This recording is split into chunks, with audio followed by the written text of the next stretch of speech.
പെരിങ്ങാട് പുഴ സംരക്ഷിത വനമാക്കുന്ന വിഷയത്തിൽ പാവറട്ടി പഞ്ചായത്ത് പ്രസിഡന്റിന്റെ നിലപാട് സംശയമുണ്ടാക്കുന്നതാണെന്ന് തീരദേശ സംരക്ഷണ സമിതി ആരോപിച്ചു.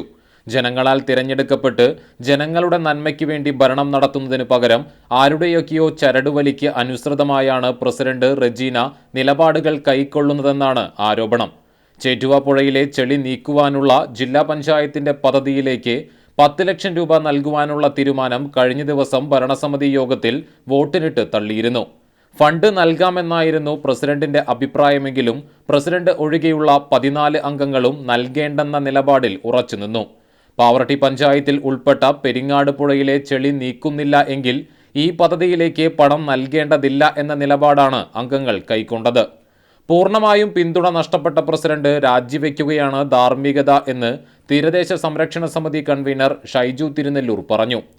പെരിങ്ങാട് പുഴയുടെ വിഷയത്തിൽ പഞ്ചായത്ത് രാജ് ആക്ട് പ്രകാരം പെരിങ്ങാട് പുഴ പഞ്ചായത്തിന് അധീനപ്പെട്ടുള്ളതാണ്, പഞ്ചായത്തിൻ്റെ കീഴിലാണ്.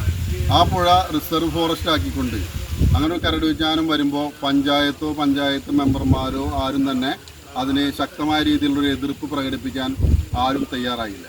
ഈ ചേറ്റുവ പുഴയിലെ മണ്ണ് നീക്കുന്ന പദ്ധതിയുമായി ബന്ധപ്പെട്ട് 10 ലക്ഷം രൂപയാണ് പഞ്ചായത്ത് പാസ്സാക്കിയിരുന്നത്.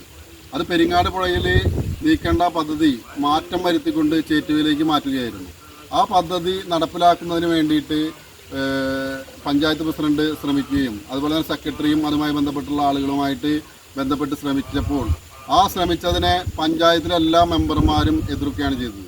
ആ എതിർത്തപ്പോൾ വോട്ടിനിട്ടപ്പോൾ 15 അംഗ സഭയിൽ 14 പേരും അതിനെ എതിർത്ത് വോട്ട് ചെയ്യുകയാണ് ഉണ്ടായത്. പഞ്ചായത്ത് പ്രസിഡന്റ് ഒരു ഭാഗത്ത് നിന്നുകൊണ്ട് ബാക്കി 14 പേരും എതിർത്ത് പ്രസിഡന്റിന് ശക്തമായ രീതിയിലുള്ള പിന്തുണ കിട്ടാത്ത ഒരു അവസ്ഥ വന്നിരിക്കുകയാണ്. പഞ്ചായത്ത് രാജ് ആക്ട് പ്രകാരം പൂർണ്ണമായും പാവറട്ടി പഞ്ചായത്തിന്റെ അധീനതയിൽ വരുന്ന പെരിങ്ങാട് പുഴയെ പഞ്ചായത്തിന്റെ അനുമതിയില്ലാതെ റിസർവ് ഫോറസ്റ്റ് ആക്കി വനം വകുപ്പ് നോട്ടിഫിക്കേഷൻ പുറപ്പെടുവിച്ചിട്ടും അതിനെതിരെ യാതൊരു നടപടിയും ഇതുവരെ സ്വീകരിച്ചിട്ടില്ല. നിയമോപദേശം തേടണം എന്ന പഞ്ചായത്ത് ഉപസമിതിയുടെ തീരുമാനം പോലും ഇതുവരെ നടപ്പിലാക്കാൻ പ്രസിഡന്റ് തയ്യാറാവാതിരിക്കുന്നതിൽ ദുരൂഹതയുണ്ടെന്നും ആരോപിച്ചു.